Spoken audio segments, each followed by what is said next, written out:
దైవజనులు David pastor గారు కొద్ది నిమిషాలు మనకి దేవుని వాక్యాన్ని అందిస్తారు. ఈ సమయాన్ని అయ్యగారికి అప్పగిస్తూ ఉన్నాను.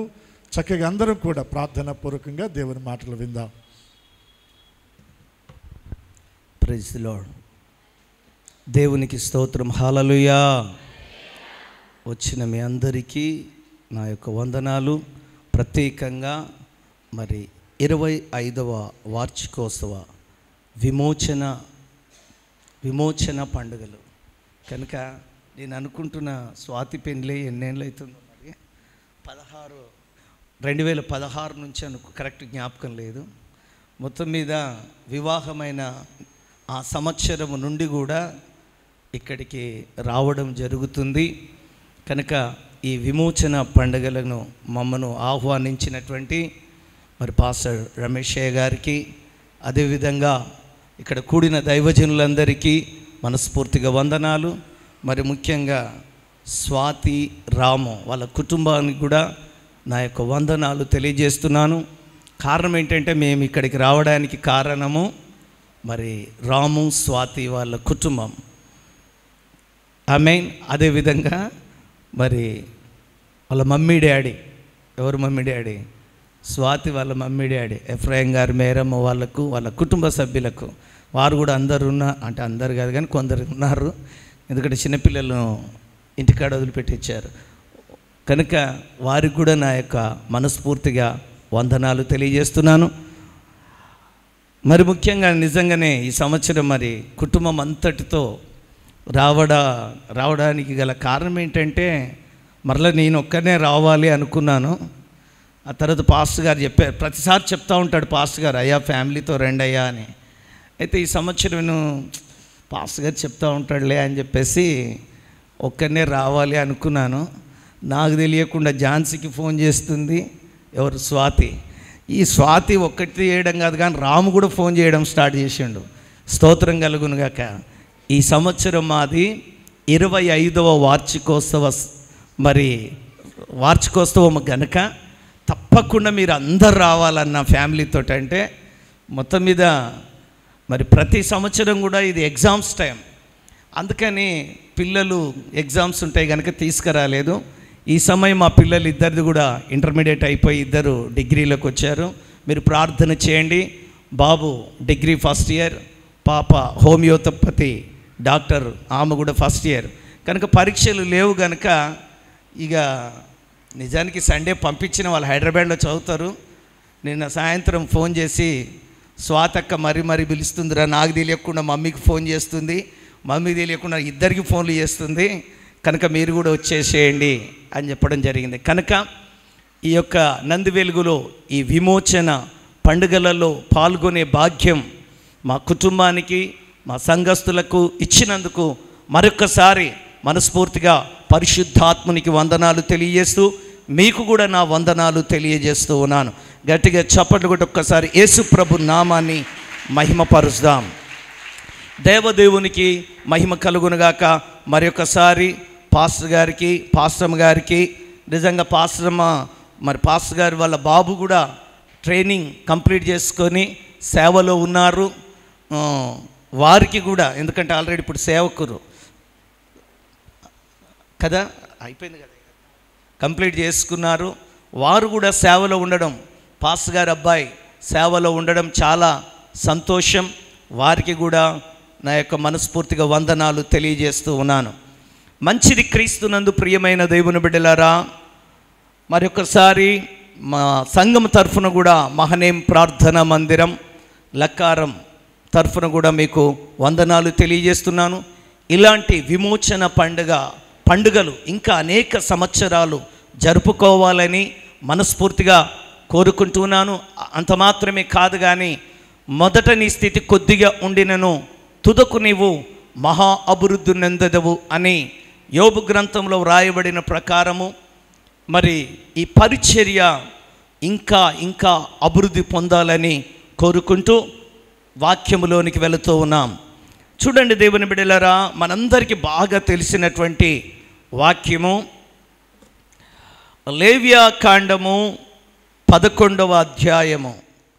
లేవియాకాండము 11వ అధ్యాయము 44, 45 వచనాలు. నేను మీ దేవుడనైన యెహోవాను, నేను పరిశుద్ధుడను గనక మీరు పరిశుద్ధులై ఉండునట్లు మిమ్మును మీరు పరిశుద్ధపరచుకునవలెను. నేల మీద ప్రాకు జీవరాశులో దేని వలనైనను మిమ్మును మీరు అపవిత్రపరచుకొనకూడదు. నేను మీకు దేవుడనై ఉండుటకు ఐగుప్తు దేశములో నుండి మిమ్మును రప్పించిన యెహోవాను. నేను పరిశుద్ధుడను గనక మీరును పరిశుద్ధులు కావలెను. చిన్న ప్రార్థన. పరమ తండ్రి యేసు ప్రభువా, ఈ వాక్యము మీది నాయన. ఈ వాక్యము ద్వారా నీ ప్రజలతో నాతో మాతో మాట్లాడి మీ నామమునకు మాత్రమే మహిమను తెచ్చుకోండి.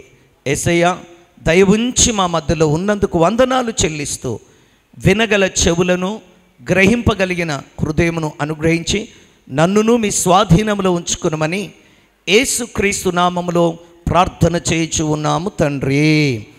ఆమేన్. దేవుని బిడ్డలారా, 45వ వచనం మరొకసారి చదువుతున్నాను. నేను మీకు దేవుడనై ఉండుటకు ఐగుప్తు దేశములో నుండి మిమ్మును రప్పించిన యెహోవాను. ఆమేన్, ఆమేన్. నేను మీకు దేవుడనై ఉండుటకు ఐగుప్తు దేశములో నుండి మిమ్మును రప్పించినటువంటి యెహోవాను. దేవునికి ఒక ఆశ ఉందంట. ఆయనట నీకు నాకు దేవుడై ఉండాలి అనుకున్నాడట. అనుకొని ఇశ్రాయేలు ప్రజలతో మాట్లాడిన మాట ఏంటంటే, ఓ ఇశ్రాయేలు ప్రజలారా, నేను మిమ్ములను ఐగుప్తులో నుండి మిమ్మల్ని ఎందుకు ఇక్కడికి తీసుకొని వచ్చానంటే, నేను మీకు దేవుడనై ఉండాలి అనుకున్నాను. అందుకనే మిమ్మలను ఐగుప్తులో నుండి బయటికి తీసుకొని వచ్చాను. యేసు ప్రభు ఇశ్రాయేలు ప్రజలకు దేవుడుగా ఉండాలి అనుకున్నాడట. అదేవిధంగా ఈరోజు మనమందరము పుట్టుకతో క్రైస్తవులం మాత్రము కాదు. ఒకప్పుడు పాపముల చేత, అపరాధముల చేత చచ్చిన వారమై ఉండగా ఉచితమైన కృప ద్వారా ప్రభువైన యేసుక్రీస్తు వారు మనందరిని కూడా ఆయన రక్షించుకున్నాడు. మనందరికీ తెలుసు దేవుని బిడ్డలారా. నేను కూడా అనుకుంటున్నాను, ఇక్కడ ఉన్న వారిలో చాలామంది మరి కొత్తవారే, లేకపోతే ఈ యొక్క జనరేషన్లోనే, మీ తరములోనే రక్షింపబడిన వారు ఉన్నారు అనుకుంటున్నాను.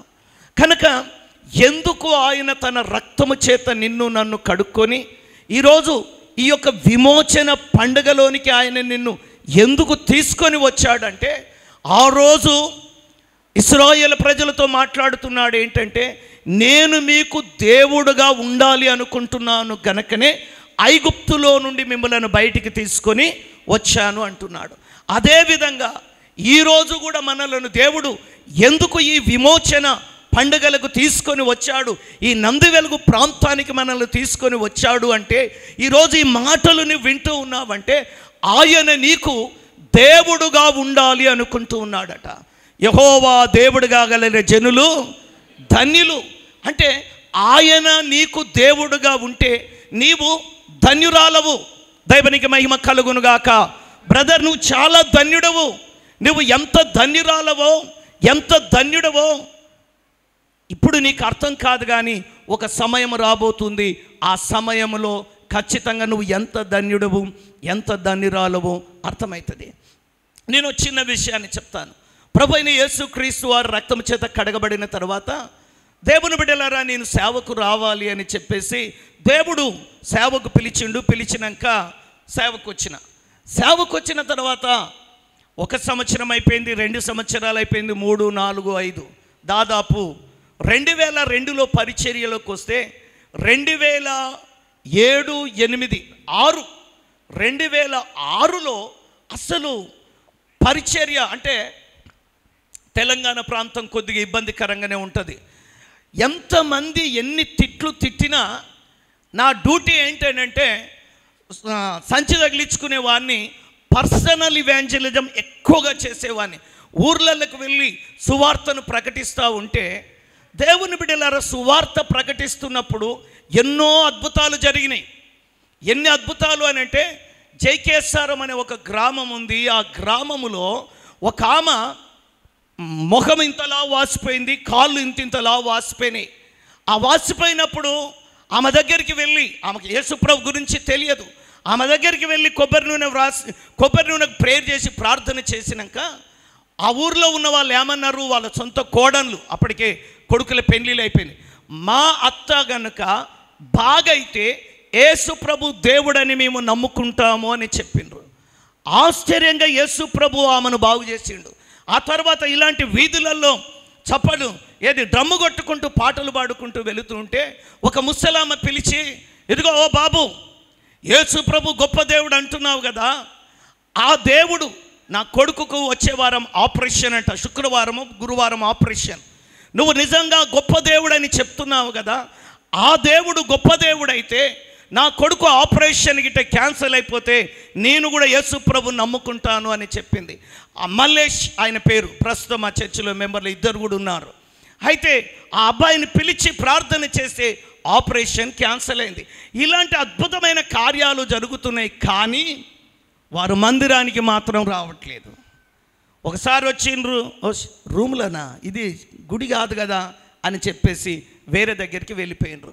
ఇలాంటి పరిస్థితులలో దేవుని విడలారా, సమయం ఎలాంటి పరిస్థితుల్లోనికి వచ్చానంటే, అసలు దేవుడు నన్ను సేవకు పిలిచిండా, లేకపోతే నా అంతకు నేను ఏమన్నా ఉద్రేకంతో వచ్చానా, అసలు ఏంటి నా జీవితం అంతా కూడా చదువుకోవాలనుకున్నాను, చదువుకోలేదు, వ్యాపారం చేయాలనుకున్నాను, వ్యాపారం చేయలేకపోయాను, చివరికి దేవుడు పరిచర్యకు పిలిచిండని పరిచర్యకు వస్తే పరిచర్యలో కూడా ఫెయిల్ అయిపోయాను. ఇలాంటి దౌర్భాగ్యమైన పరిస్థితి భూమి మీద ఎవ్వరికి రావద్దు అని ఏడ్చిన దినాలు చాలా ఉన్నాయి. ఎంతో బాధపడ్డాను. అసలు దేవుడు నన్ను పిలిచిండో మరలా ఏదన్నా ఉద్యోగం చేసుకుంటే బాగుంటుంది అనుకున్న సందర్భాలు కూడా వచ్చినాయి.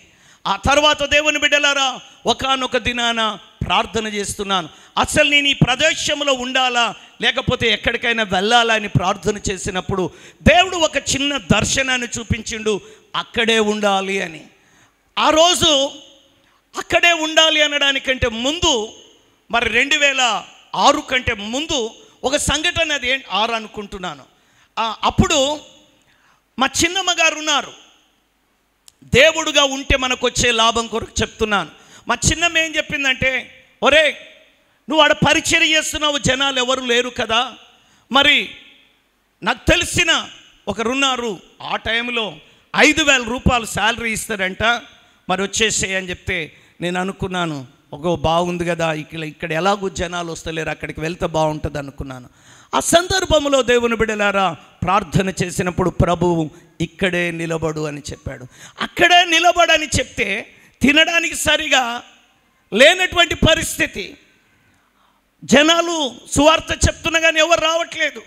చివరికి నాకు బాప్తిజం ఇచ్చిన మా ఆత్మీయ తండ్రి జాన్ బాబాయ్ గారు కూడా ఒక మాట అన్నాడు, అయ్యా, అంటే ఆయన ఉద్దేశం వేరే, అయ్యా పేతురును చేపలు ఉన్న దగ్గరికి నడిపించి వలవేయమని చెప్పాడు, అక్కడ విస్తారమైన చేపలు దొరికినాయి, డైరెక్ట్ కాకుండా ఇండైరెక్ట్గా ఏం చెప్పిండంటే, ఈ ప్లేస్ కాకుండా మరో ప్లేస్ ఒకవేళ నీకు ఓకే అయితే చూడడానికి ప్రయత్నం చెయ్యి అని చెప్పాడు. కానీ ఆల్రెడీ చెప్పే టయానికి పరిస్థితులు దేవుడు ఆల్రెడీ అక్కడ నుండి వెళ్ళాలనుకొని ప్రార్థన చేసినప్పుడే ఇక్కడే ఉండాలి అని చెప్పాడు. చాలా కష్టతరంగా ఉన్నది. అయినా దేవుని బిడ్డలారా, ఈరోజు అక్కడే నిలబడిన వెంటనే ఆశీర్వాదం అనేది కనబడలేదు, కానీ నిన్ను నన్ను పిలిచిన దేవుడు నమ్మదగిన దేవుడు. దేవునికి స్తోత్రం కలుగునుగాక.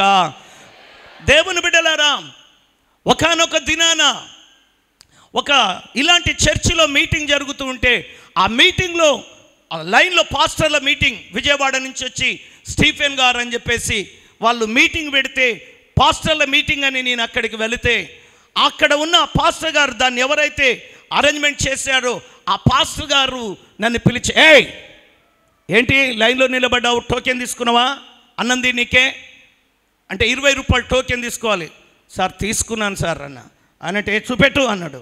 చూపెట్టినగా పో కూర్చో లైన్లో నిలబడి అన్నాడు. లైన్లో నిలబడి వాక్యం వినడానికి వెళ్ళాము, భోజనం చేశాము. అప్పుడు బాధ అనిపించింది. ఏంటి ఇంత భయంకరంగా ఒక సేవ చేయడానికి వచ్చినా కానీ ఇంత భయంకరంగా అందరి ముందర పిలిచి ఇట్లా అవమానిస్తారు అని. మన దేవుడు నమ్మదగిన దేవుడు. ఈరోజు వాళ్ళందరికంటే ఉన్నతమైన స్థితిలో దేవుడు నిలబెట్టాడు. దేవునికి స్తోత్రం కలుగును గాక. ఒక టైం వచ్చింది దేవుని బిడ్డలారా, ఒక సమయం వచ్చింది. ఆ సమయం వచ్చినప్పుడు దేవుడు ద్వారాలు తెరిచిండు. దేవుడు ద్వారాలు తెరిచినాక ఏ వ్యక్తి అయితే నన్ను ఆపాడో, ఏ వ్యక్తి అయితే అవమానపరిచాడో, ఏ వ్యక్తి అయితే నిందలు వేశారో వారందరూ ఈరోజు వాళ్ళకున్న బాధలు సమస్యలన్నీ నా దగ్గరికి వచ్చి, అంటే చాలా పెద్దోళ్ళు నాకంటే, కానీ వాళ్ళ సమస్యలు వచ్చి కొన్ని గంటలు కూర్చొని మందిరంలో కూర్చొని చెప్పడం జరిగింది. నేను ఎందుకు చెప్తున్నాను ఈ విషయాలు అని అంటే, ఆయన నాకు దేవుడుగా ఉన్నాడు గనక.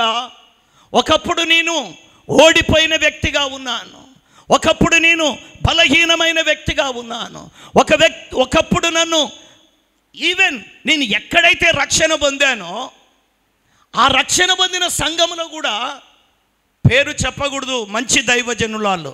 ఒకసారి దేవునికి స్తోత్రం చెప్దాం. నిజంగానే మంచి దైవజనుడు, హల్లెలూయా. అయితే ఆయన స్థాయికి తగిన మాట కాదు. ఎందుకంటే వాళ్ళు నాకంటే పెద్ద పెద్ద కుమారులు ఉన్నారు, మన్మరాలు ఉన్నారు. ఒక విషయంలో నేను గట్టిగా మాట్లాడినందుకు నా గురించి అన్న మాట ఏంటంటే, ఒక గాడిది చౌటుప్పల వరకు వెళ్ళింది. ఇంత డైరెక్ట్గా అనకూడదు. ఒక గాడిది చౌటుప్పల వరకు వెళ్ళింది, ఆ గాడిదికి వెనక లేదు ముందల లేదు. అంటే నేనే చౌటుప్పల సేవకు వచ్చింది. చాలా పెద్ద చర్చ అది. చాలా బాధ అనిపించింది. అంటే 5-6 ఏళ్ళు అయింది సేవలో. అంటే నేను ఏ చర్చిలో అయితే రక్షణ పొందినో అక్కడ వాక్యము కాస్త కఠినంగా చెప్పేవాడిని. అక్కడ అందరూ బాగా చదువుకున్న వాళ్ళు ఉంటారు హైదరాబాద్లో. చాలా కఠినంగా చెప్పేవాడిని. కొన్నిటికి అట్ట కాదు ఇట్టని చెప్పినందుకు మా పాస్టర్ గారు కాదన్నది, మా పాస్టర్ గారు పిలిచిన ఆయన అన్నారు. అంటే నేను ఎక్కడైతే రక్షణ పొందానో ఆ రక్షణ పొందిన సంఘములో కూడా పరిస్థితులు చిన్న చూపే చూశారు. అయితే నేను ఏ దేవునైతే ఆరాధిస్తూ ఉన్నానో, ఏ దేవునైతే సేవిస్తూ ఉన్నానో, ఏ దేవుని సన్నిధానములో నడుస్తూ ఉన్నానో ఆ దేవుడు సర్వశక్తి కలిగిన దేవుడు. దేవునికి మహిమ కలుగునుగాక. దేవుని బిడ్డలారా, ఐగుప్తులో నుండి ఇశ్రాయేలు ప్రజలను ఎందుకు తీసుకొని వచ్చాడంటే ఆయన వారికి దేవుడుగా ఉండాలి అనుకున్నాడట. దేవునికి మహిమ కలుగునుగాక. ఆయన నాకు దేవుడుగా ఉన్నాడు గనుక దేవునికి మహిమ కలుగునుగాక. గడిగిద్దామా? దేవునికి స్తోత్రం కలుగునుగాక.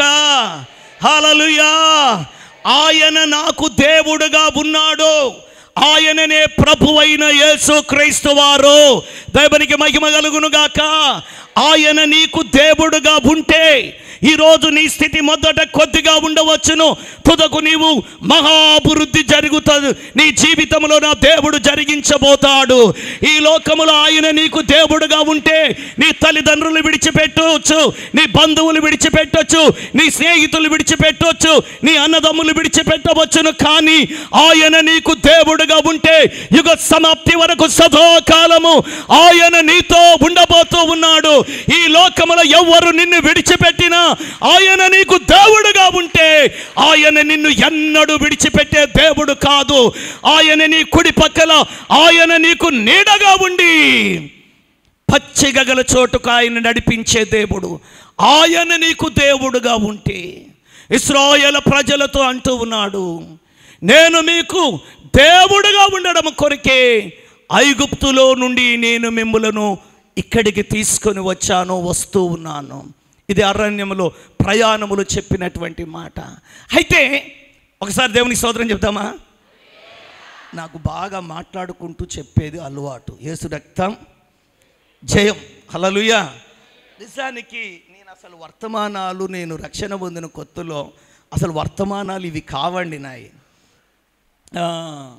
నేను వనస్థలిపురంలో మా పాస్టర్, మా ఆత్మీయ తండ్రి గారు పాస్టర్ జాన్ బాబు, ఆయన పోలీస్ ఆఫీసర్. అక్కడ ఉన్న వాళ్ళందరూ బాగా చదువుకున్నవారు. అక్కడికి వెళ్ళి ఆ వర్తమానాలు చెప్తా ఉంటే నేను వచ్చిన చౌటుప్పలు వాళ్ళకేం అర్థమైతే లేవు. నైజీరియా నుంచి ఒక పాస్టర్ గారు వచ్చారు మా దగ్గరికి, పెద్దగుట్ట వనస్థలిపురంకు వస్తే మా చర్చి వాళ్ళందరూ ముందు లైన్లో కూర్చుంటారు. చౌటుప్పల నుంచి వేరుగా ముందు లైన్లో కూర్చుండ్రు. ఎంత మంచి కూర్చున్నారు అంటే మొత్తం ముందు లైన్లో మొత్తం వాళ్ళే ఉన్నారు, ఒక 30 మంది. ఆ అయ్యగారు వాక్యం పరిశుద్ధాత్మ అభిషేకం చేత నింపబడి గట్టిగా చెప్తుంటే మా చర్చి వాళ్ళు మాత్రం నేను ఇట్లనే కూర్చున్నాను, మా చర్చి వాళ్ళు ముందర కనబడుతున్నారు. ఓయమ్మ వీళ్ళందరూ ఇట్లా ఆవలిస్తున్నారు ఏందరో. మా పాస్టర్ గారు ముందే స్ట్రిక్ట్, ఆయన పోలీస్ ఆఫీసర్, ముందర కూర్చొని వీళ్ళే ఆవలిస్తున్నారు. ఆ తర్వాత అయిపోయినాక అమ్మ ఏందమ్మా ముందర కూర్చొని, ఏమయ్యా ఆయన ఇంగ్లీష్లో చెప్తుండే, ఈయన తెలుగులో చెప్తుండే, ఏం చెప్తుండే ఒక్క ముక్క కూడా అర్థమైతే లేదయ్యా, అందుకే నిద్ర వస్తుందయ్యా, మరి ఏం చెప్పమంటావు చెప్పు అన్నారు. మా దేవా ఇదేంది అని కొన్ని ఇలాంటివి చూసినాక నేను చెప్పే విధానం నేను కూడా మార్చుకోవాలి అని మెల్లగా వాళ్ళతో మాట్లాడుకుంటూ చెప్పడము అలవాటైపోయింది. స్తోత్రం కలుగునుగాక. మీరు కూడా ఇప్పటికీ దాదాపు ఒక 500 మంది, నేను పరిచర్యలోకి వచ్చిన తర్వాత 500 మందికి పైగా మారు మనసు రక్షణ విడుదల పొందినటువంటి వ్యక్తులు ఉన్నారు. ప్రస్తుతం అయితే ఒక 200 మంది మాత్రము, 200 పిల్లలతో గడితే ఒక 250, మరి ఏదన్నా అది ఉంటే 300, మీటింగ్లు అయితే మాత్రం 500 మంది పైననే వస్తారు. దేవునికి స్తోత్రం చెప్దాం. హల్లెలూయా. అయితే దేవుని బిడ్డలారా, నేను ఈ విషయాన్ని మీకు ఎందుకు చెప్తున్నాను అని అంటే, కాస్త నాకు మాట్లాడుకుంటూ చెప్పేది అలవాటు. ఆమేన్. దేవునికి స్తోత్రం. నా టైం కూడా స్పీడ్ అయిపోతుంది కనుక ఆయన ఎందుకు పిలిచాడంట నీకు, ఆయన మనకే ఏం కావాలనుకుంటున్నాడంట, దేవుడుగా ఉండాలి అనుకుంటున్నాడు మనల్ని కూడా. స్తోత్రం కలుగును గాక. నేను అనుకుంటున్నాను మీరు కూడా నాలాకనే ఈ తరములోనే, ఒకవేళ ఉంటే ఉండొచ్చు మీ తాతలు వాళ్ళు, కానీ ఎక్కువ శాతం నేను అనుకుంటున్నాను మీ టైంలోనే రక్షింపబడిన వారై ఉండవచ్చును.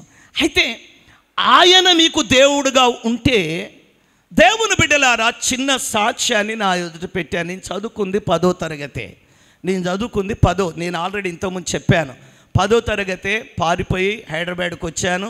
ఫస్ట్ హోటల్లో పనిచేశాను, తర్వాత కిరాణా జనరల్ స్టోర్లో పనిచేశాను, ఫర్నిచర్ షాప్లో పనిచేశాను, ఆ తర్వాత కిరాణా షాప్ పెట్టాను, ఫైనాన్స్ చేశాను, చిట్టీలు నడిపాను. ఆ తర్వాత జీవితం అంటే ఇదే, తినాలి తాగాలి చచ్చిపోవాలనే కాన్సెప్ట్లోకి వచ్చాను. చనిపోయే పరిస్థితి వచ్చింది. యేసుప్రభు చనిపోయే పరిస్థితి వచ్చినప్పుడు, చిన్నగున్నప్పుడు సండే స్కూల్లో యేసుప్రభుని గురించి విన్నాను గనక ఆ మాటల జ్ఞాపకం వచ్చి, యేసుప్రభు నన్ను బ్రతికిస్తే నేను నమ్ముకుంటాను అని ప్రార్థన చేశాను. ఆశ్చర్యంగా యేసుప్రభు వారు చనిపోవలసిన నన్ను బ్రతికించిండు. బ్రతికించిన తర్వాత సేవకు వచ్చాను. సేవకు వచ్చిన తర్వాత ప్రభా నేను మాకు ట్రైనింగ్ చేసేటప్పుడు చెప్పారు, రే పెళ్లి చేసుకోకుండా సేవ చేయొద్దు అని చెప్పారు. అందుకనే ప్రార్థన చేశాను. ప్రార్థన చేస్తుంటే మరి మా మేడంను ఝాన్సీ గారిని చూపించిండ్రు. ఆ తర్వాత వివాహం చేసుకున్నాను. వివాహం తర్వాత 2 పిల్లలు కూడా అయ్యిండ్రు. కారణము, ఇవన్నీ జరగడానికి గల కారణం ఏంటంటే, మనుషులందరూ నన్ను విడిచిపెట్టిన నా యేసయ్య మాత్రం నన్ను విడిచిపెట్టలేదు. ఆయన నాకు దేవుడుగా ఉన్నాడు గనక, దేవునికి స్తోత్రం కలుగును గాక. యెహోవా దేవుడుగా కలిగిన జనులు ధన్యులు. ఆయన నాకు దేవుడుగా ఉన్నాడు గనక నా అవసరతలు అక్కరలు అన్నీ తీర్చాడండి. దేవునికి స్తోత్రం. గట్టిగా చెప్పలు కొడదామా? గట్టిగా చెప్పలు కొడదాం. దేవునికి స్తోత్రం. ఆయన అందరినీ ప్రేమిస్తున్నాడండి. దేవుడు లోకమును ఎంతో, చెప్పండి కాస్త. ఇందాక అయ్యగారు చెప్పారు, ఏవి ఇంటికాడు ఉంటే భర్తల మీద కేకలు పెట్టమంటే ఎంత గట్టి, మీది కాడనే కాదులేండి, మా దగ్గర కూడా ఇట్టనే చెప్తాను, ఎంత గట్టిగా అయినా కేకలు పెడతాం, కానీ దేవుని స్తుతించాలంటే మాత్రం నోరులు రావు. ఒక పాట ఉంది, ఏది, పాడిన గొంతులు పండగ, పాడని గొంతులు దండగా, మనోహరం మహావరం యేసయ్య దర్శనం, మనోహరం మహావరం యేసయ్య దర్శనం, మరల మరల రాదండి అవకాశం, మరల మరల రాదండి ఈ అవకాశం, మనోహరం మహావరం యేసయ్య. అబ్బా, మీకు ఎవరికి రాదు సండే స్కూల్ పాట ఇది, మరి ఎందుకు పాడతలేరు? నువ్వు పాడుకోవే బాబు, యేసు రక్తం నువ్వు పాడుకోరాదు. ఆమెన్. Okay, right. అయితే ఆయన దేవుడుగా ఉండడానికి వారిని పిలిచాడు అని చదువుకున్నాం. అయితే నాకు దేవుడుగా ఉన్నాడు గనక చచ్చిపోవలసినటువంటి నన్ను ఆయన బ్రతికించాడు. ఓకే, ఒకసారి గట్టిగా స్తోత్రం చెప్దామా? హల్లెలూయా. మనకు మీకే కాదు, ఈ లోకంలో ఉన్న వాళ్ళందరికీ ఏంటంటే లోక సంబంధమైన ఆశీర్వాదాలు వస్తాయంటే మీరే కాదు, మా దగ్గర కూడా ఎంత హ్యాపీనో. చేతులు పెట్టాలి, ఓ రబా శిఖంద రబా అనాలి. అన్న తర్వాత ఏం చేయాలి? దేవుడు వచ్చే సంవత్సరం కల్లా నీకు పొలం ఇస్తుడు పో అంటే, అబ్బా ఈ పాస్టర్ మస్తు మంచోడు రా అని చెప్పేసి అంటారు. ఓ పిచ్చోడు ఉన్నాడు మా దగ్గర ఓ పిచ్చోడు ఉన్నాడు. ఆ పిచ్చోడికి ఓ ప్రార్థన చేసిండ్రంట. ఓ హల్లెలూయా అని చెప్పేసి నెత్తి మీద చేతులు పెట్టి ప్రార్థన చేసి, నీకు పెళ్ళి అవుతుంది, 2 కొడుకులు పుడతారు పో అని చెప్పిండంట. నాకు వచ్చిండు, నా దగ్గరికి వచ్చి అయ్యగారు ఇట్లా అంటే, నీ కొడుకులు పుడతారు సంగతి సరే కానీ నీ పరిస్థితి ఏంటి చెప్పంటే, నా పరిస్థితి గట్టనే ఉంటుంది. ఆడ పిచ్చోడా, ఆమె ఎవరో ప్రవచనం చెప్పిందని నమ్మకుండా నోరు మూసుకొని పెళ్ళి లేదు ఏం లేదు, మంచిగా ప్రార్థన చేసుకో అని అంటే, హే ఈ పాస్టర్ నాకు పెళ్ళి అవుతుంది, అందరు పెళ్ళి అవుతుంది అంటే ఈయన పెళ్ళి అవుతుంది అని చెప్తాడు అని చెప్పేసి పోయి నాకు చెప్పకుండా ఇంకొకరు పోయి పెళ్ళి చేసుకున్నాక నాకు నిన్న మన తెలిసింది ఏంటంటే ఆమె వెళ్ళిపోయిందంట. యేసు రక్తం పెళ్ళి అయినాక ఏమైందామా? వెళ్ళిపోయిందట. ఇంకా చెప్తలేడు, పెళ్ళి చేసుకున్న సంగతి చెప్తలేడు, వెళ్ళిపోయిన సంగతి ఇంకా చెప్తలేడు. యేసు రక్తం కనుక నేను చెప్పిన, అరే ఆమె ఎవరో ప్రార్థన చేసి చెప్పింది కానీ, అరే నీ ఆరోగ్యం బాగుండదు నువ్వెందుకు చేసుకో, అరే ఆమె ప్రవచించింది కదా నా పెళ్ళి అయిపోతుంది కొడుకులు పుడతారు అన్నారు. అట్లా కాదండి, దేవుని వాక్యం మనకి ఏం చెప్తుందో అది మనము చెయ్యగలిగితే దేవునికి స్తోత్రం కలుగును గాక. ఆయన దేవుడుగా ఉండాలి అంటే త్వరగా 2-3 రెఫరెన్స్లు మీ ఎదుట పెట్టి నేను ముగించడానికి ప్రయత్నం చేస్తాను. ఆయన దేవుడుగా ఉండాలి. ఉంటే నీ జీవితంలో ఏం జరుగుతాయి? లేనిది ఉన్నట్లు ఉన్నది లేనట్లు చేయగలవు యేసయ్యా. లేనిది ఉన్నట్లు ఉన్నది లేనట్లు చేయగలవు యేసయ్యా. నీకే నా స్తుతి స్తోత్రముల్, నీకే నా స్తుతి స్తోత్రముల్. ఎవరు ఉన్నా లేకున్నా నీవుంటే చాలు యేసయ్యా. ఎవరు ఉన్నా లేకున్నా నీవుంటే చాలు యేసయ్యా. నీకసాధ్యమైనది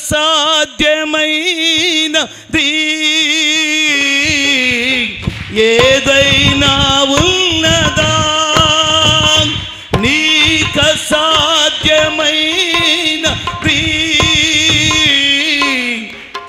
ఏదైనా ఉన్నదా? లేనిది ఉన్నట్టు ఉన్నది లేనట్లు చేయగలవు యేసయ్యా. ఆమేన్, హల్లెలూయా. నేను మరొక్కటి చెప్తాను, ఆయన దేవుడుగా ఉంటే, దేవుడుగా ఉండడం కొరకు ఆయన నీకు దేవుడుగా ఉండాలని ఆయన నిన్ను ఏర్పాటు చేసుకుండు. మరలా పక్కన వాళ్ళకి చెప్దామా? ఆయన నీకు దేవుడుగా ఉండాలి అనుకుంటున్నాడు. ఆమేన్. ఒక జరిగిన వాస్తవం చెప్తాను. పాస్టర్ గారు యోహాను గారు, ఈ యోహాను గారు ఒక ఆయన పాస్టర్ గారు యోహాన్, ఆయన పేరు యోహాను, కుంటోడే. కానీ రేయ్ వాళ్ళ బామార్ది పోయి అంట, రేయ్ మర్యాదగా చెప్తున్నా, నేను దేవుణ్ణి నమ్ముకున్నాను గనక నిన్నేమంటలేను. ఒకవేళ నేను గిట్ట నా అంగి ఇప్పి ఆడ తగిలిచ్చిననుకో నీవేమైపోతావో తెలియదు. కుంటోడే కానీ నిజంగానే షట్టిప్పేసి ఆడ తగిలిచ్చిండంట. కుంటోడు కానీ ఇష్టం వచ్చినట్టు కొట్టేసిండంట. ఇప్పుడు ఎవరిని పక్కన పెట్టిండంట? ఆయన దేవుణ్ణి పక్కన పెట్టిండంట. ఇప్పుడు దేవుణ్ణి పక్కన పెట్టిన రారా అని అంటున్నట. మన జీవితాలలో కూడా కొన్నిసార్లు మనం దేవుని పక్కన పెడుతున్నామేమో, మన జీవితాలలో కూడా మనం దేవుని పక్కన పెడుతున్నామేమో. ఒకసారి ఆలోచన చేయండి. ఈరోజు మరొక సాక్ష్యం నా జీవితంలో జరిగింది చెప్పి, ఆయన ఎప్పుడు నీకు దేవుడుగా ఉంటాడు. దేవుడుగా ఉంటే మన జీవితంలో ఇప్పుడు నేను చెప్తున్నటువంటి అద్భుతాలు మీ హృదయంలో ఉండనియండి. 2022 సంవత్సరం అనుకుంటున్నాను. 2022 డిసెంబర్ 22వ తారీఖు రోజు, మరి ఈ సాక్ష్యం ఇంతకుముందు చెప్పానో నాకు తెలియదు, సువార్త దండయాత్ర జరిగితే ఆ సువార్తలో నేనే ముందర ఉండి మా చర్చి పిల్లలు, తర్వాత హెబ్రోన్ వాళ్ళందరం కలిసి చేస్తూ ఉన్నాము. ఆ టైంలో మరి ఒక వ్యక్తి ఆ రోజు రాత్రట పాస్టర్ గారిని వెళ్ళి అటాక్ చేసి వీలైతే చంపేయాలి అని డిసైడ్ అయ్యారట. అని వైన్ షాప్ దగ్గర కూర్చొని మాట్లాడుకుంటున్నారంట. ఎవరు? వీళ్ళందరూ ఒక గుంపు. ఆ గుంపు మాట్లాడుకుంటుంటే మా చర్చికి వచ్చే వాళ్ళ అబ్బాయి వాళ్ళ నాయన అక్కడ ఉన్నాడు. ఆయన పేరు పింకు. ఈ పిల్లలందరూ వచ్చిన అనుకుంటే ఇప్పుడున్న పిల్లలు కూడా ఆ రోజు వచ్చినట్టుండ్రు. అయితే ఆ మాటలు విని మొత్తం మీద అక్కడ జరుగుతున్న సంభాషణ అంతా ఈయన కూడా తాక్కుంటూ విని వాళ్ళ అబ్బాయికి చెప్తే ఈ పిల్లలందరూ నైట్ 12 గంటలకు వచ్చేసి కింద మాట్లాడుకుంటూ అవి లైట్లు వేసిర్రు, శబ్దం అవుతుంటే నేను లేచాను. ఏంటి బాబు అందరు ఏంటి ఈ టైంలో వచ్చిండ్రు అని అంటే చెప్పిండ్రు, అన్న నువ్వు కిందికి రాకన్నా, ఎవరైనా డోర్ కొట్టినా రాకు, పరిస్థితి ఇది అని చెప్తే నేను ఒక మాట చెప్పాను, బాబు దేవుని కాపుదల ఉండాలి కానీ మనుషుల కాపుదల వ్యర్థము, మీరు వెళ్ళి పడుకోండి, చర్చిలో వచ్చిరు కదా అందరూ, చర్చిలో వెళ్ళి పడుకోండి అని చెప్పాను.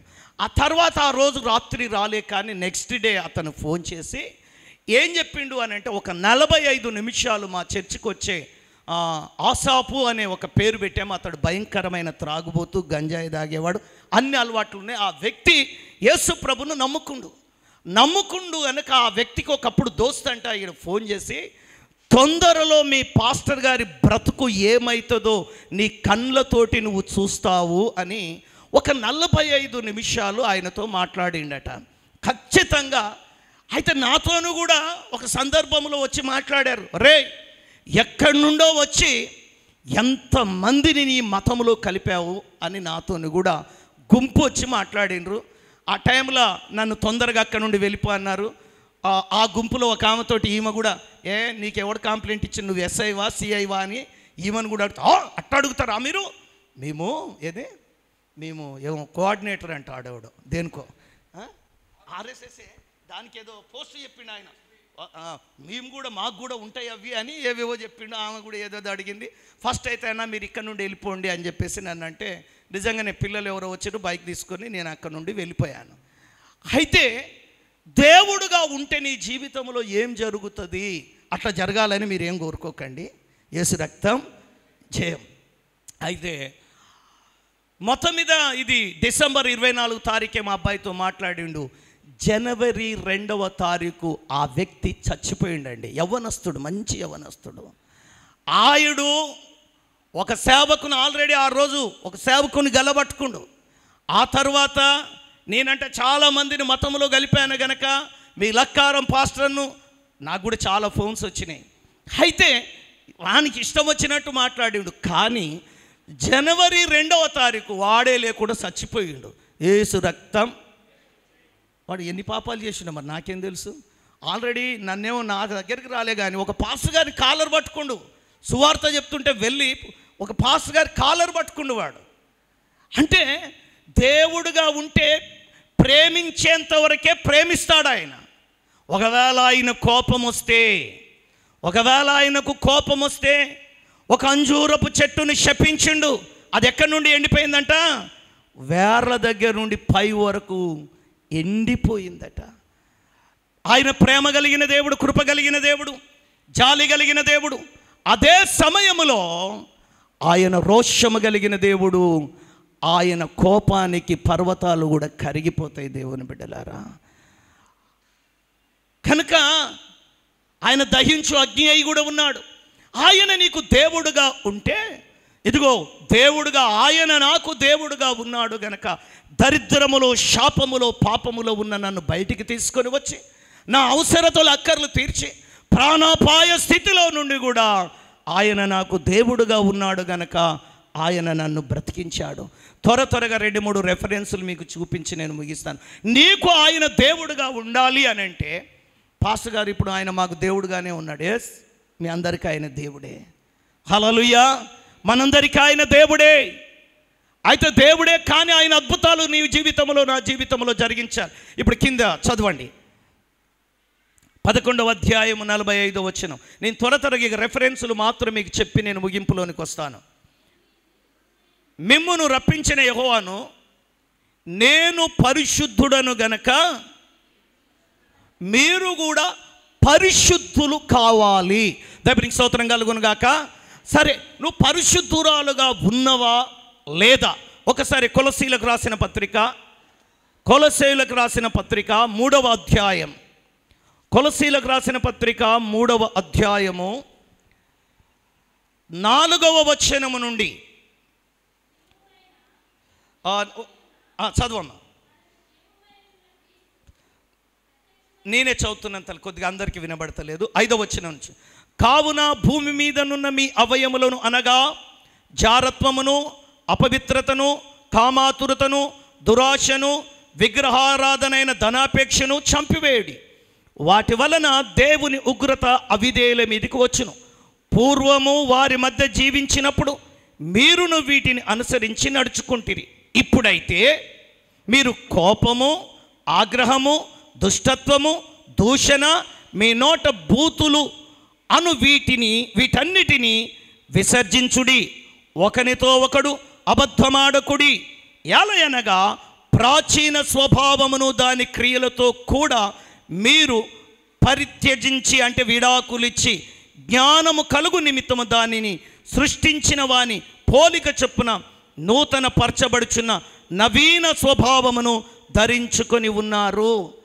ఈ లక్షణాలు ఒకవేళ నీలో ఉంటే ఆయన నీకు దేవుడుగా ఉండకపోవచ్చు. ఆయన ఉండడు అని అంటే వాళ్ళ కోపం వస్తుంది. ఇప్పుడు యేసు రక్తం జయం, నువ్వు బాగున్నావు పాస్టరు, చిన్న కోపం పడితే. ఈ మధ్యలో ఒక ఆయన సేవనే చేస్తుండు. ఆ సేవ చేస్తున్న ఆయన అన్న మాట ఏంటంటే, బ్రదర్ ఎందుకు అన్ని అబద్ధాలు ఆడతావు, అట్లా ఆడకూడదు కదా అంటే, మనం యేసు ప్రభువు కాదు కదా అన్నాడట. మనము ఎవరము కాదు చెప్పరేంది? మనమేమి దేవుళ్ళం కాదు కదా, మనం మనుషులం. అప్పుడప్పుడు అబద్ధాలు చెప్పండి మాట్లాడవచ్చు. కోపం వచ్చినప్పుడు అప్పుడప్పుడు బూతు మాటలు. పాస్టర్ గారు చూడనట్టు పోవచ్చు, కానీ దేవుడు చూడనట్టు ఏం పోడు. ఆయన నిన్ను ప్రేమిస్తున్నాడు గనక ఆయన నీ ఎడల దీర్ఘశాంతాన్ని చూపిస్తున్నాడు. నేను పరిశుద్ధుడను గనక మీరు కూడా పరిశుద్ధులుగా ఉండడము, పరిశుద్ధులుగా మార్చబడాలి. ఈరోజు ఒకవేళ ఈ లక్షణాలు నీలో ఉంటే వాటన్నిటిని నువ్వు ఈరోజు ఖచ్చితంగా విడిచిపెట్టు. ఎందుకంటే ఈ విమోచన పండుగలలో దేవుడు నిన్ను ఆశీర్వదించాలి అని కోరుకుంటున్నాడు. మరో మాట చదువుదాం, స్తోత్రం కలుగునుగాక. చూడండి, 2 కొరింథీయులకు రాసిన పత్రిక 6వ అధ్యాయం 8వ వచనం. కొంచెం మైక్ తీసుకొని చదువుతారా? ఎవరికైనా ఇవ్వగలుగుతారా?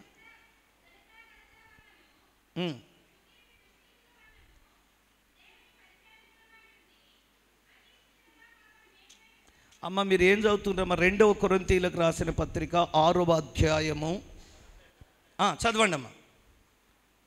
నాకు కరెక్ట్ వినబడతలేదు. మీరు అవిశ్వాసులతో జోడుగా ఉండకుడి, నీతికి దుర్నీతితో ఏమి సంగత్యము, వెలుగునకు చీకటితో ఏం పొత్తు, క్రీస్తునకు బెలియలతో ఏమి సంబంధము, అవిశ్వాసతో విశ్వాసికి పాలెక్కడిది, దేవుని ఆలయమునకు విగ్రహములతో ఏం పొందిక, మనము జీవం గల దేవుని ఆలయమై ఉన్నాము. అందుకు దేవుడు ఈలాగు సెలవిచ్చుచున్నాడు, నేను వారిలో నివసించి సంచరింతును, నేను వారి దేవుడనయుందును, వారు నాకు ప్రజలయుందురు. కావున మీరు వారి మధ్య నుండి బయట వెళ్ళి ప్రత్యేకంగా ఉండుడి, అపవిత్రమైన దానిని ముట్టకుడని ప్రభువు చెప్పుచున్నాడు. మరియు నేను మిమ్మల్ని చేర్చుకొందును, మీకు తండ్రినయుందును, మీరు నాకు కుమారులను కుమార్తెలునై ఉందురని సర్వశక్తి కలిగిన ప్రభువు చెప్పుచూ ఉన్నాడు. దేవునికి మహిమ కలుగును గాక. కనుక ఆయన నీకు దేవుడుగా ఉండాలి అని అంటే నువ్వు ప్రత్యేకంగా బ్రతకాలి. 1 పేతురు పత్రిక 1వ అధ్యాయం 14-15 వచనం త్వరగా చదువుదాం. 1 పేతురు పత్రిక, నేను పరిశుద్ధుడనై ఉన్నాను గనక మీరును పరిశుద్ధులైయుండుడని ఉండండి అని వ్రాయబడి ఉన్నది. కాగా మీరు విధేయులకు పిల్లలై మీ పూర్వపు అజ్ఞాన దశలో మీకుండిన ఆశలను అనుసరించి ప్రవర్తింపక మీకుండిన ఆశలు నీకేమేమి ఆశలను అనుసరించి ప్రవర్తింపక మీరును మిమ్మును పిలిచిన వాడు పరిశుద్ధుడై ఉన్న ప్రకారం మీరును సమస్త ప్రవర్తన యందు పరిశుద్ధులైయుండుడి. వాక్యం చెప్తా ఉంది, సమస్త ప్రవర్తన యందు. నేను వివరణలోనికి వెళ్ళట్లేదు. మాటలో పరిశుద్ధత, చూపులో పరిశుద్ధత, నడవడికలో పరిశుద్ధత, సహవాసములో కూడా పరిశుద్ధత.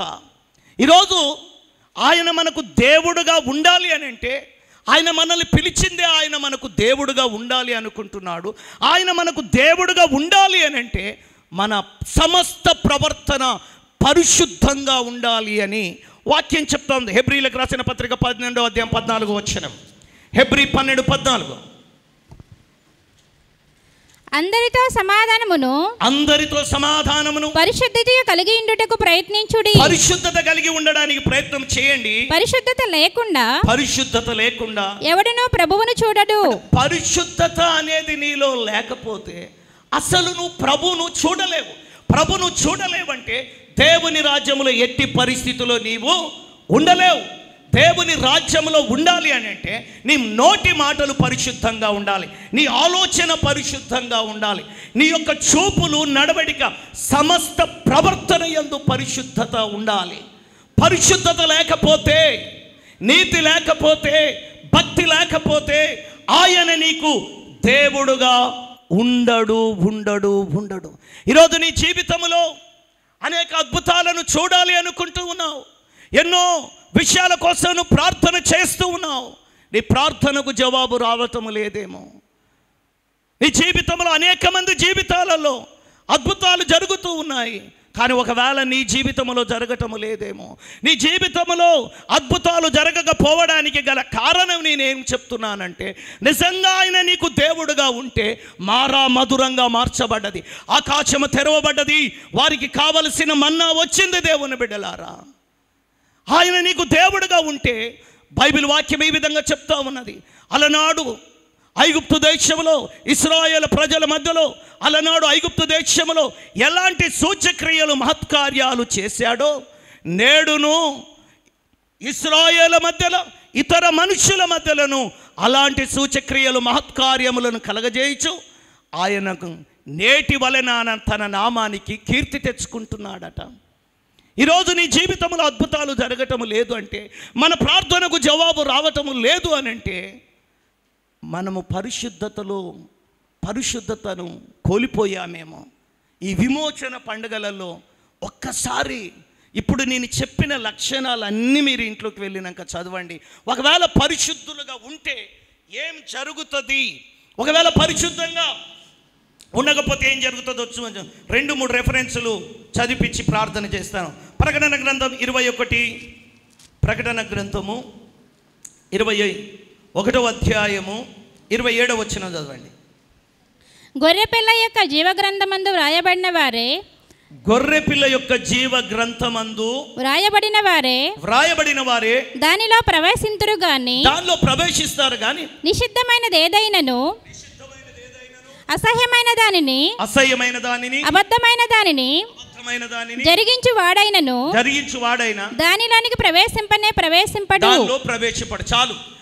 అసహ్యమైన వాటిని, అబద్ధమైన వాటిని, నిషిద్ధమైన వాటిని, పాపపు పనులను చేస్తే నువ్వు పరలోక రాజ్యములోనికి రాలేవు. ఒకవేళ పరలోక రాజ్యంలోకి వస్తే దేవుడు నీకు పరిశుద్ధంగా ఉండి, పరలోకములోకి వస్తే దేవుడు నీకు ఇచ్చే ఆశీర్వాదం ఏంది? పరిశుద్ధత లేకపోతే ప్రభును చూడలేవు, పరలోకానికి రాలేవు. ఒకవేళ పరిశుద్ధత కలిగి ఈ శరీర క్రియలన్నిటినీ జయించి పరిశుద్ధతలో కలిగి బతికితే నీకు వచ్చే లాభం ఏందో చెప్పి నేను ముగిస్తాను. దానియేలు గ్రంథము 7వ అధ్యాయము, దానియేలు గ్రంథం 7వ అధ్యాయము 21వ వచనం చదవండి. ఈ కొమ్ము పరిశుద్ధులతో యుద్ధము చేయుచు వారిని గెలుచుదాయను, ఆ మహావృద్ధుడు వచ్చి మహోన్నతుని పరిశుద్ధుల విషయంలో తీర్పు తీర్చు వరకు అలాగు జరుగుగాని సమయం వచ్చినప్పుడు ఆ పరిశుద్ధులు రాజ్యాన్ని ఏలుతారనే సంగతి నేను గ్రహించితిని. గట్టిగా చప్పట్లు కూడా దేవునికి స్తోత్రం చెప్దాం. దేవుని బిడ్డలారా, పాపాన్ని జయించి పరిశుద్ధుడుగా ఉంటే నీ వంట మహోన్నతుని పరిశుద్ధులే సమయము వచ్చినప్పుడు పరిపాలించబోతున్నారు. అదే మాట మరొక దగ్గర కూడా ఉంటుంది చూడండి. 22:18 వచనం, 7:18. నేను ముగిస్తున్నాను. 7:18. అయితే మహోన్నతుని పరిశుద్ధులే రాజ్యాధికారాన్ని నొందుదురు. వారు యుగ యుగాంతముల వరకు రాజ్యమేలుతారు. చాలు, ఓకే, ముగింపులోనికి వస్తున్నాను. అసూయ ఉందా? కపటం ఉందా? ద్వేషం ఉందా? కోపం ఉందా? మత్సరం, కుళ్ళు ఉన్నాయా? ఇలాంటి లక్షణాలు నీలో ఉంటే ఆయన నీకు దేవుడుగా ఉండడు. ఫిక్స్డేనా? బైబిల్ అదే చెప్తుంది. ఒకవేళ వాటిని నువ్వు జయించగలిగితే, ఇప్పుడు మీకు ఎలక్షన్లు కదా, పాపం ఈ ఎలక్షన్లో పరిస్థితి ఏంటంటే, ఎంత పెద్ద బిల్డింగ్లో ఉన్న ఎన్ని వందల కోట్లు ఉన్న మీ దగ్గరికి వచ్చి ఏం పెడతాడు? దండం పెడతాడు. పాపం అయ్యగారు వస్తారు, అయ్యగారు వాళ్ళ ఆమె వస్తుంది, పిల్లలు కూడా వచ్చి దండాలు పెడతారు. ఇంకా కొంతమంది అయితే కాళ్ళు కూడా పట్టుకుంటారు. ఎందుకొరకు? ఎన్నేళ్ళ అధికారం కొరకు? 5 ఏళ్ళ అధికారం కొరకు పాపం వాళ్ళ ఉన్న అంతస్తులన్నీ దిగి వచ్చి దండాలు పెడుతుండ్రు. అయితే యేసుక్రీస్తు రక్తము చేత కడగబడిన వారికంట యుగ యుగాలు పరిపాలించే అధికారం ఇస్తాడట. గట్టిగా చెప్పండి కూడా దేవునికి స్తోత్రం చెప్దాం. యుగ యుగాలు పరిపాలించే అధికారం ఇస్తాడట. ఆ అధికారం ఎవరికి ఇస్తాడంటే, 100 సంవత్సరాలు నువ్వు పాపాన్ని జయించగలిగితే నీకు పరిపాలించే అధికారాన్ని ఇస్తాడట. ఆ అధికారాన్ని కావాలి అని అంటే దేవుని బిడ్డ పాపాన్ని జయించి, ఒక్క నిమిషం కళ్ళు మూసుకుందాం. సమయాన్ని అయ్యగారికి ఇస్తున్నాం. ఒక్క నిమిషం కళ్ళు మూసుకుందాం. ప్రభు అయిన యేసుక్రీస్తు వారు మనందరి పాపాల కోసం ఆయన రక్తాన్ని చిందించాడు.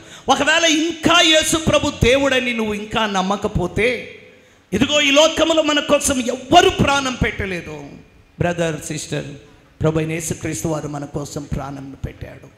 ఆయన రక్తంలో కడగబడితే నీవు నేను మనం పరిశుద్ధులుగా మార్చబడతాము. పరిశుద్ధులుగా మార్చబడిన మనం ఆ పరిశుద్ధతను కాపాడుకోవాలి. దయవుంచి కళ్ళు మూసుకుందాం. ఒకే ఒక్క నిమిషం సమయాన్ని పాస్టర్ గారికి ఇస్తుండగా, దేవుడు నీకు ఒక అద్భుతమైన అవకాశాన్ని ఇస్తున్నాడు. నీకు పరిపాలించే అధికారాన్ని ఇవ్వాలనుకుంటున్నాడు. అది ఏదో 5 సంవత్సరాలు 10 సంవత్సరాలు కాదు, యుగ యుగాలు యుగాంతం వరకు ఆయన పరిపాలించే అధికారాన్ని నీకు ఇవ్వాలి అనుకుంటున్నాడు. అయితే దానికి నువ్వు చేయవలసిందల్లా, ఆయన నీకు దేవుడుగా ఉండాలి అనుకుంటున్నాడు. ఆయన దేవుడుగా ఉండాలంటే కూడా నీకు పరిశుద్ధత అవసరం.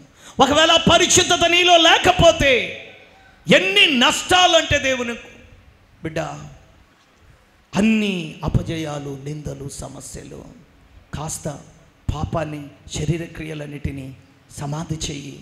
పరిశుద్ధులుగా బ్రతుకుదాం. పరమ తండ్రి యేసు ప్రభువా, అయ్యా, విన్న వాక్యం బిడ్డల హృదయాలలో నాటబడి ఫలించి అభివృద్ధి పొందినట్టు సహాయం చేయి. అయ్యా, దైవజనులు రమేషయ్య గారిని, పాస్టమ్మ గారిని, వారికి ఇచ్చిన సంతానమును, ఇక్కడ ఉన్న దైవజనులను, ఇక్కడ వచ్చిన బిడ్డలందరూ దీవించండి. మేమందరం పరిశుద్ధులుగా బ్రతికి నీ రాజ్యంలో ఉండే భాగ్యం మాకు అనుగ్రహించమని యేసుక్రీస్తు నామములో ప్రార్థిస్తూ ఉన్నాము తండ్రి.